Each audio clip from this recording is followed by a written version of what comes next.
took forever to get going. Night after night, I sat... Learned the value of their antiques because suddenly they're a restoration expert. I can't believe I didn't follow my own rule. Never buy a gun when someone takes off the original finish because you'll get burned. The Colt pistol, brilliance, they bought this thing. And I have no idea what... That's good. Alright, Wally's the man, he fixed it. Alright guys, let's get out of here and go. It's about time. Pops, come on. I gotta get my coat. Hang on. By the time you get to the car, it's gonna be New Year's. Come on.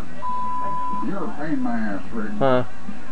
On this episode of Pawn Stars. This is it, 1964 Austin Healey. Damn, the thing looks like a Hot Wheels. So does it run? Drove down here. We have nothing. What do we got here? Got an old diving helmet. These were so cool that they started taking. For 21 years, you never know what is going to come through that door. If these cards are fake, then, you know, what else is real? Is the wife real? The dog? The cat? You know, what's real? Earlier, a guy brought in a lottery ticket with George Washington's signature on it. The idea that it's real is too much to pass up. So I called in my buddy Dana, who's an expert in early American documents, to check it out for me. Well, this is what I called you about. I'm a specialist in early American autographs, documents, and various Americana.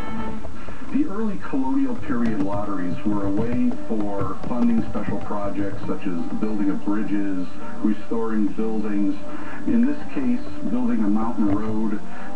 George Washington was a landowner, a speculator, and this was actually a project that he had come up with to build a resort, if you could believe that, based on the type of baths that were in Bath, England. And this was to build a road going to the Hot Springs area in Virginia. Okay. So, Rick, what are your concerns about this lottery ticket? You know, the first big giant flag throwing up is it's in such wonderful shape. Okay. Well, in this particular instance, the tickets were never issued. He had them printed up, signed and numbered, but they never actually held the lottery. So someone originally found all the original paperwork and cut it up and sold the signatures, or? Fundamentally, that's what happened. And that's why this particular ticket has the number on the left plus the number on the ticket. Normally, you would cut off that portion and then match the ticket up against the cutting lines when it was presented for a prize. The fact that these were never issued is fantastic. It explains why they're in such good condition and means they can be worth a lot of money. The signature itself is absolutely authentic. It was numbered by George Washington himself when he was signing them. So what's it worth? This particular one is pretty much the king of all American lottery tickets. If it were in one of our auctions, I believe I'd put an estimate of between $15,000 and $20,000 on this lottery ticket. 15 and 20? Yeah, absolutely. Thanks for coming in, Dad. You're more than welcome. I was totally shocked that it was such a valuable piece, more valuable than what I really estimated, but it thrills me to death to have this kind of history in my hand. How much do you want for it? How about 15,000? I'm thinking more in the area of $8 grand. 8,000? I mean, I think it's more than a fair price. I can't. 12. You know, I would really, really love to have this. Let's say 11,000. Okay, at $11,000, I'm falling in love with it, and a guy like me who falls in love with stuff is out of business real soon. Okay. You know, I would love to have it, but I don't want to be married to it. But I'm sorry, I just can't do it. It's just too pristine, it's too valuable, and it's a piece of history lane here, and I can't part with it for anything less than 11. Well, we can part friends, though, can't we, on this? Yeah, we can be friends. Okay. Sorry. Thanks for looking at it, though. I'm really, really bummed we weren't able to make a deal. It's probably a good idea to talk to the old man. So, what's up, Pops? Fight the battle, son. You looking good today? Feeling good? I feel like you're fixing to screw me. So what's going on? Well, no, I'm just saying... What have you done this time? I bought a helicopter and I got it for 10 grand.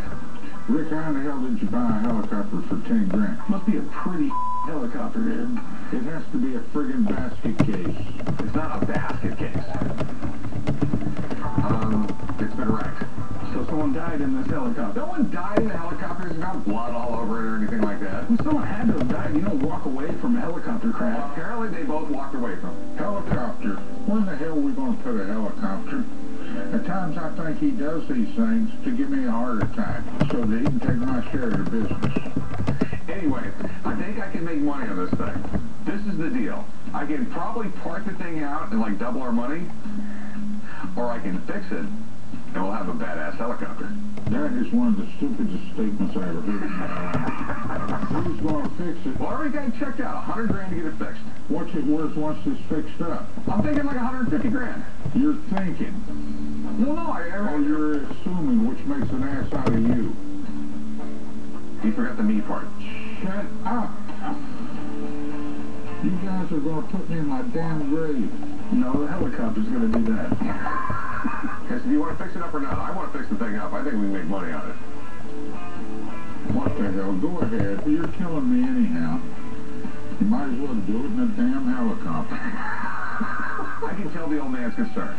But it's not every day that we have an opportunity to make 40 grand on one transaction. I mean, for the love of God, that's one person's salary for a year.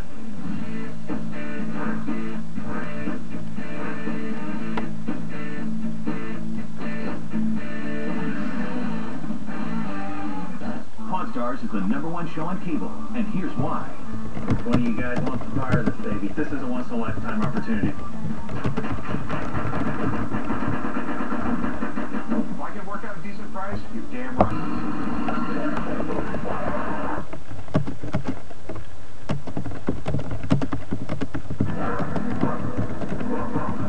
With DirecTV, you can start watching in one room, pause, and continue watching in any other room.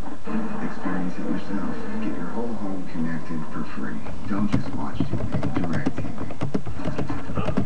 Hand cramp. It's cramping. Oh, it's nothing. Sorry. Hand cramp. Oh! Cyber Week starts Sunday and lasts all week. Plus, get free shipping on hundreds of thousands of items. The only place to go for Cyber Week. Walmart.com is going to come. Okay, alright, bye.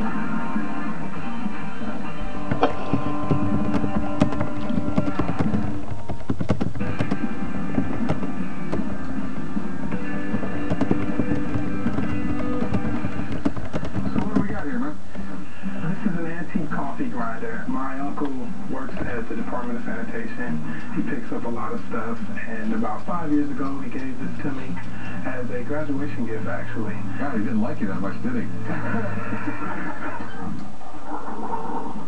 I'm at the pawn shop today to try to sell my antique coffee grinder. I'm looking to sell this today because we really don't drink coffee. It's not in excellent condition, but I think it's worth a lot of money. With a little elbow grease and some TLC, I think this thing could really shine. So you know anything about it, or? My uncle got it from the industrial part of, Los Angeles. I hope you haven't used this thing because you're probably a lockjaw, man. It's definitely cool. I mean, you put the coffee in there, you turn the handle, and it comes out here. I'm sure a few tons of coffee has gone through this thing. This thing's like 120 years old, probably. It looks late 19th century, late 1800s. Okay. All right. It was made in Chicago. Right. And at the time, that was the industrial center of the world, basically. During the second half of the 19th century, Chicago was a world leader in manufacturing anything made out of steel or cast iron. And that lasted all the way until the 1970s. Everything looks like it's there. Everything looks original. Yeah, mechanically, everything looks good. Right. There's no big giant chunks out of it. There's no cracks. I mean, you can tell the gear's still engaged. And the reason it's in such good shape right now, and the reason it's lasted so long, it's good, heavy cast iron. It's quality. These things were built